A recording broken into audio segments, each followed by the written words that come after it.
Hey monkeys, how you doing? Damian Keys here. Welcome to another hashtag Ask Damo show.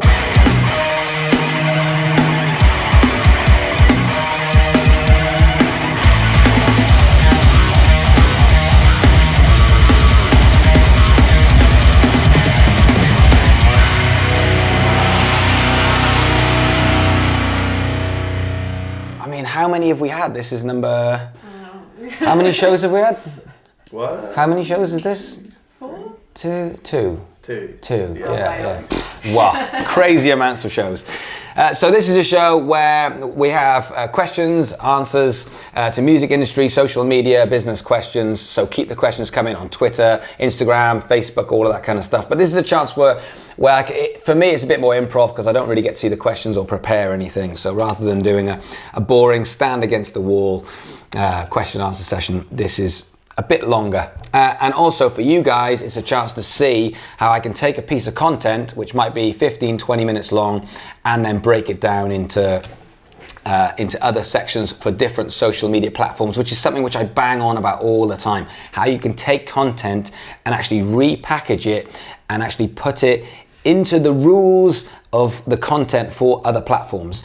Because you can't just take one piece of content and stretch it over all of these different platforms. So I'm joined by Melissa. Hey. And also we have a few other little bits and bobs, bits of housekeeping. We've been sent some more stuff. So as you can see in our Ask Damo show, we don't have much stuff. So we need more stuff for people sending stuff in. So we've had some artwork, and we've got package. So this is Stuart Newman. So Stuart, you're a legend. Thank you so much. So check out Stuart's stuff, stuartnewmanmusic.com. We'll get Al to put down a thingy at the bottom. But thanks for the artwork. I'll be checking out your band later on today. And we have package and parcels. Ooh, look at that. Let's see what we got. What we got. Oh, look at, I love it when bands send me stuff. We have got Tigers and Lambs, which is by, I know this band, Alter Eden. Oh, dudes, thank you so much. Look, I've got a cup, and they know that I drink a lot of tea. Hey. I'll get Al to put down the stuff. Oh, look, little badges as well, and a T-shirt. Oh, dudes, T-shirt will be worn. Amazing, guys. Thank you very much. If you want to send some stuff in, then I'll put this there. Is that in shot? We'll have that there, and we'll put this here as well, like that. So everyone check out Alter Eden. I saw them live, actually, very good. If you want to send some stuff in, Katie at dkmanagement.co.uk. Go and chat to her, and she will give you all the details to send it through. Right, questions and answers. Right, here we go. Okay. So first question is, Yeah. What bands or artists are smashing social media at the moment? What bands and artists are smashing social media at the moment? Do you know, it's quite a good question, quite a vague question, because so many artists and bands, really big level bands, are fucking useless on social media, and they could make so much more of a difference if they sort it out. And a big reason for that is because they're bringing in social media companies and not getting involved themselves. But you really notice a difference when an artist takes control of their own social media. And a couple of guys that I've seen on different platforms, because I don't know many artists that just are good at social media across all platforms, but I've seen some great work from some artists and bands that are on different platforms. A couple of mentions would be, I love what John Mayer does on his social media, partially because I'm a fan of his work, but I think he has really put time and effort into learning where the music industry is right now and how social media affects that. I see him popping up on different sort of vlogs quite regularly. He was on Casey Neistat's vlog the other day, and Casey is one of the biggest vlogger in the world, and all of a sudden John Mayer pops up on that. He does really great Instagram stories, as well as the usual stuff on Facebook. He's quite prolific on all of his social media. So I think he's one that I watch because I'm trying to learn what he's doing. And I don't know if he's got a team around him or if it comes from him. But a couple of things that I think are really exciting is with someone like John Mayer, because he can pull this off live. If you can do that, if as a musician, as an artist, if there's things that you can do live, you know, if he goes and plays one of his tracks, if he goes and plays, I don't know, slow dancing in a burning room, something like that. If he plays that live, I want to watch that. If the next day he does it in a different environment, I'll still want to watch it.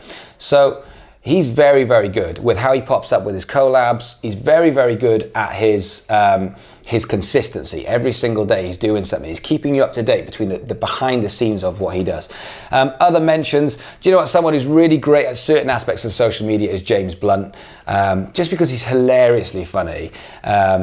And he's the type of guy that is more reactionary with his social media as opposed to proactive. So he doesn't go out looking for different ways of promoting himself on social media. But what he does do is he reacts to scenarios that either people dissing him, but he's a very funny person. So he's one to watch. Then you've got the obvious guys like DJ Khaled, which we were talking about in the office, who is the self-titled king of Snapchat. I think Chance the Rapper is doing a really, really good job. Basically, it's just ways of getting yourself in front of eyeballs. And I think what's more interesting is the amount of really big artists and bands who are not taking it seriously enough that could make a lot more of a difference with their bands, with what they do by just taking it seriously. And they don't have to be on all the platforms, but just being on one or possibly two. You notice that James Blunt's really good on Twitter, DJ Khaled's really good on Snapchat, John Mayer's really good on Instagram. So it's picking one platform. You know, one thing that I think most bands are shit at is Facebook. I think most bands don't take their Facebook seriously, which is really weird because when you're a massive artist, Facebook is as a platform is the one platform that can take whatever you throw at it. Whereas Instagram has got limitations with the 1 minute video. Whereas Facebook, you can put a 30-minute video on, you can put a 30-second video on, you could just put a status on. And most bands are really boring with their Facebook.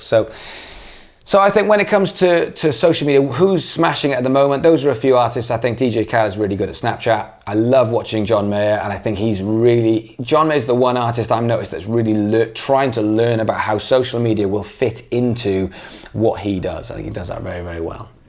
So you're sort of saying look at lots of different artists that are all particularly good at one form of social media, maybe try and form a hybrid blend of all three? Yeah, I mean, one thing I think we do with the social media is we're looking at quite a few types of social media so that we can experiment and then tell people or give people advice. Yeah.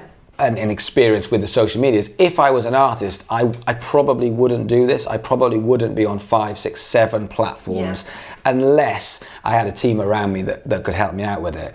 I think if I was an artist, obviously you've got Facebook, but I'd probably try and build my audience on one platform. For me, I think Instagram is really good at that. You know, I say this quite a lot, but the biggest platform I see bands fucking up is YouTube, which for creatives is such an amazing platform. But I probably wouldn't be on all of them. But for those artists, I'd go and find artists that work on the platform that you want to get into, and I'd start to actually experiment with some of the stuff that they're doing. And for me, you know, when you've got someone like Chance the Rapper who's building his entire business and his entire music himself, you can't go much further than someone like that. And he's doing it so well. Okay, great. So Liam is asking, best ways to find musicians to join a band? Okay, so depending if you're in music college, depending what sort of area you're in, you know, if you're in London, you're going to have a lot more people, there's a lot more noise. If you're out in the sticks in the country, there might not be as many musicians. But, you know, one thing I would say is musicians are very, very fickle people. They want to be on the winning side. They want to be in a band that's going to be successful. And momentum is a big thing for me when it comes to finding musicians. Like, for example, the Foo Fighters are never going to have a problem finding a new guitarist or a new drummer or a bass player because they've got that momentum. And lots and lots of people are trying to find band members without having anything out on show to attract those band members. So if you think about any forms of life, if you're going dating, you have to have something that's going to pull people in. Whether it's a picture that's going to attract people, whether it's something about you, whether it's interests. When it comes to finding band members, there's a lot of musicians out there. So yeah, you might look at the amount of times when I was at BIM that people would say, we formed a band because we all live in the same house. And I just think, fuck me, that's lazy. It can work, but to be honest with you, for me personally, if I was going to put a band together, I would go and headhunt people. I would say, I want that guitarist or I want that bass player, and I would do my best to get them.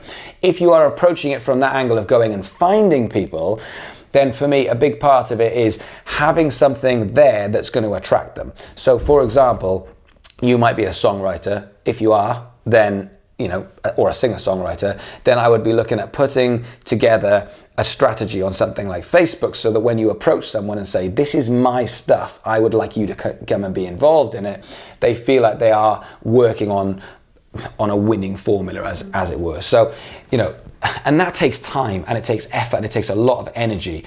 So you can't, if you're going to just walk up to people and just start saying, be in my band, then you will find people, but it's such a punt.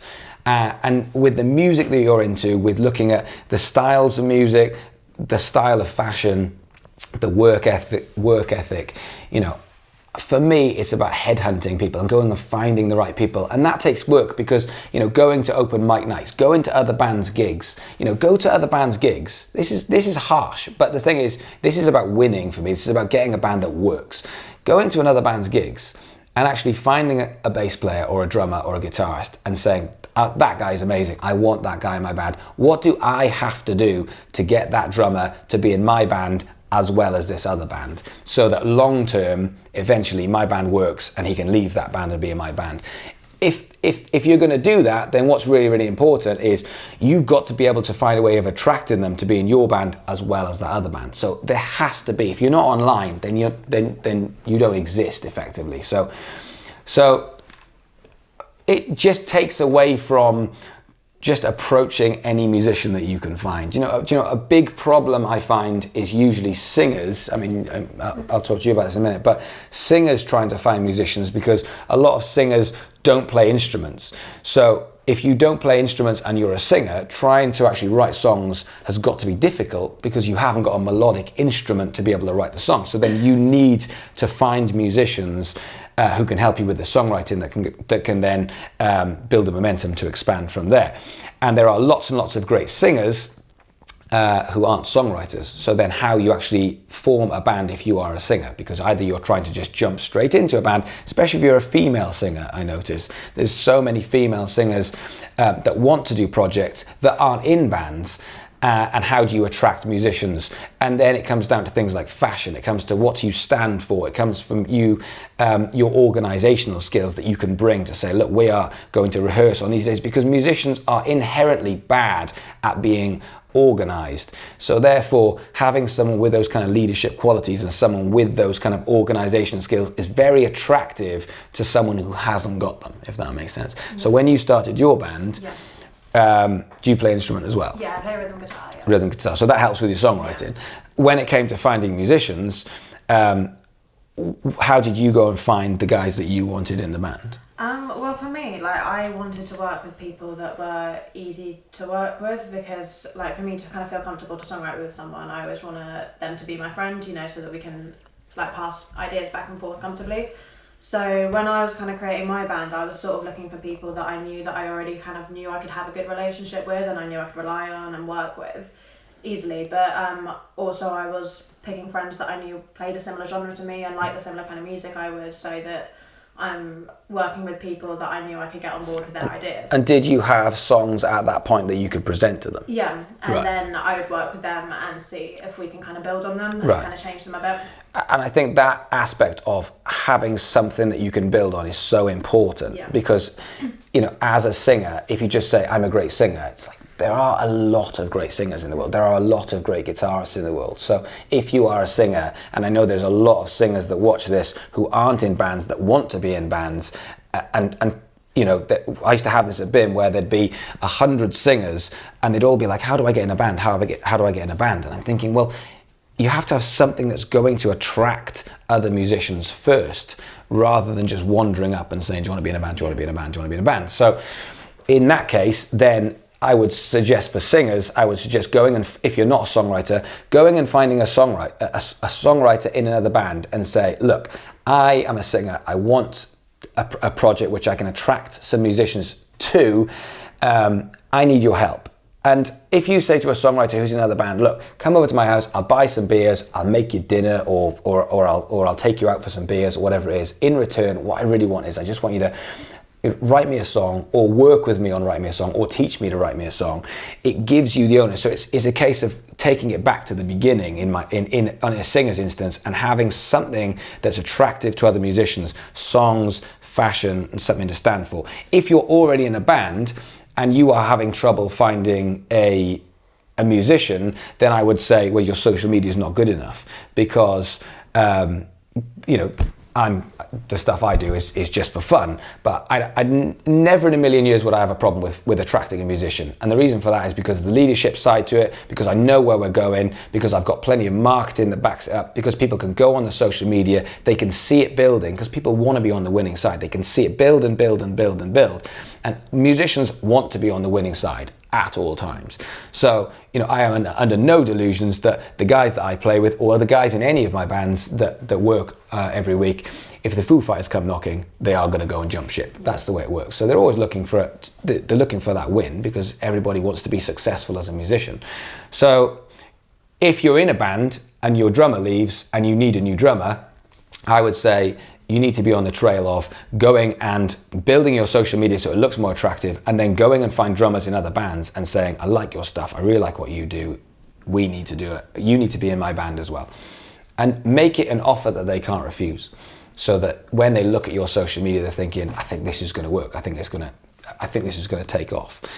It might take 3 or 4 goes, but you will definitely be able to find those drummers. But it is hard work. When you want to find the right drummer, it's just a lot of hard work. Going and approaching colleges, the amount of times that I would say to people, walk into the drum room in college where there's 15 drummers and just say, this is my band, I want a drummer. Just interrupt the class and say, I want a drummer. There's 15 drummers, and then leave a card or just write it on the board what the band is, and do that on all the drum classes.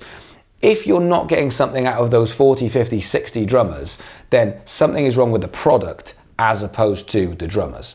So you, again, just like any marketing, you have to break into the marketing. You have to get into that room of the drummers and say, I want a drummer for this project. We are doing blah, blah, and blah. And the only reason why drummers wouldn't want to do that, or guitarists or bass players, is because they're looking at it and they're just thinking, this is not working fast enough. And then it's down to you to make it work faster. So it's a more attractive proposal for that musician. Cool. So to kind of like summarize what you were sort of just saying then, so you're saying to find musicians, you're looking at kind of research, finding the people that are right for you, and having, say, something sellable or unique about your band. Yeah, and it comes down to me, to momentum and work. If I want to go and attract people into my business, if I just wander up and ask people who are really, really good and just say, fancy doing a business, they're probably going to say no. Mm-hmm. However, if I said to them, this is the business, this is what's happening at the moment, this is the momentum of it, like the Dragon's Den, this is the money that we're making, or this is how the product is getting into something, then people are going to take it more seriously. Mm-hmm. So for me, if people aren't coming to you saying, I'll be your band, when you put something on Facebook or you put something on Gumtree, then they probably are seeing it and they aren't buying into it. Therefore, it comes down to your momentum, or what you can do before that. So take responsibility for looking at your social media, for how fast it's working, for what videos that you're doing, for what demos that you're doing. Because here's the thing, any drummer, guitarist or bass player, if you say to them, look, I don't want you to be in the band, I just need you to come and play in the studio on our album or on our single, everyone's going to do that. I'll do that. Like, if I've got time, someone says I need bass on my track in Brighton, I'll be like, yeah, 3 hours worth of going in the studio and having fun. Like, people will do that. So in which case, if you need to build the momentum by saying, I don't have the musicians, but I can bring in that person I know who's fantastic to play in the studio, once you've got an amazing demo and then presenting it to drummers and saying, look, this is the product, do you want to be a part of it? You'll have so much more out of the musicians in your local area because they're seeing something and they're enjoying it and they're thinking, I can see myself on stage playing that track. Then you'll get there. Excellent. Cool. So I'm going to hit you with question 3. Okay. So Dean, Dean is asking, album versus EP versus singles. What do you think is best for unsigned bands in 2017? Okay, for unsigned bands, I'm not a fan of the album at all. And I can tell you a bunch of reasons why I'm not a fan of the album. So when I did the radio show, back in the day, and people would give me an album, I'd have a look at all the tracks, I'd get very excited, and because I was playing bands with unsigned music, I'd play one track and then the next night I might play another track, and there'd be no momentum of one single, and I would get bored of the album after a shorter period of time. The excitement factor of someone giving me a song or a single meant I'd still be just as excited. I wouldn't be more excited by an album. Someone gives me new music and I go, oh, fantastic, that's really exciting. There's a new song out by this band. Doesn't matter if you go, there's 12 new songs out. I don't go, oh shit, there's 12 new. I'm just as excited. So they give me the song, I'd play the song for a bunch of times. I'd probably get bored of it, maybe a little bit quicker. And then the next song would come. And over a period of time, I could stretch what would be an album out over 6 months instead of a month. So also, that excitement factor stems into your social media. It stems into your fan base and your audience. When you say new song dropping, people are excited. They want to go and watch your new song. They want to go and watch your new video. If you say new album out, they're going to say, oh, fantastic, I want to listen to the album. I want to go and check out the videos. Now, the only one thing you've got with an album over a single is if you are making this into a financial thing of you're selling the album, then are you more likely to sell an album than a single? Yes. So therefore, maybe there's a financial the financial repercussions. Now, when it comes to EP, I think that's really smart because I think John Mayer, going back to the social media thing that we were talking about earlier, John Mayer has just released what he calls singles, but it's an EP, it's like 4 or 5 tracks.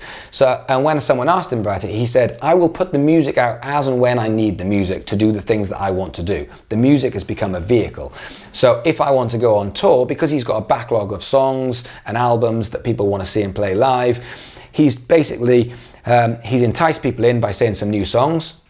People like myself have watched it, listened to it and thought, oh, that's really, really good. That's really exciting. He's then got the ability to go and make some new videos for his new song. That makes it more exciting. He's got something that he can then take to his social media. He can go on TV shows. He can go on radio shows because it's new and exciting, but he hasn't done it via loads and loads of songs. He made 4 or 5 songs and then he's taken it straight out on the road and he is doing a nice big world tour because he's got enough excitement around what he's doing of those songs. So he said, maybe I'll do an album, maybe I won't. But at the moment, he's making music as and when it fits in with what he is doing. And I think, especially for unsigned bands, I think that's really important. Are you doing this to sell it? Are you doing this to make money? Is this the thing that's going to fund your lifestyle right here? Because there's 6 tracks, so this is kind of halfway. It's kind of an EP. Is this going to fund you making the album? If it is, and it's a strategy, maybe. But for me at the moment, people are trying to jump. People have got 1,000 fans or 1,500 people on their audience. And I'm thinking, well, you aren't going to make enough money to quit your day jobs with that. So therefore, for me, the music should be enticing. Music should be about something that you can excite people, that can build your audience, that you can take it to promoters to build live gigs. So the whole thing becomes a package. Otherwise, you're going to try and sell these, and if you've got 1,000 people on your Facebook, you might be able to sell 100 to 200 at a $5 each. So you may be able to make $1,000, which is good, but you know, in the grand scheme of things, it's not going to let you all quit your day job. So for me personally, if I'm going for singles versus EPs versus albums, I would say singles are the most important because every time you make a new single, if you released a new single every couple of months just to excite the fans, and then you made a video and you promoted it, because you've only got one single, one thing you would do, you would promote it a lot more, and therefore it would stick in people's heads.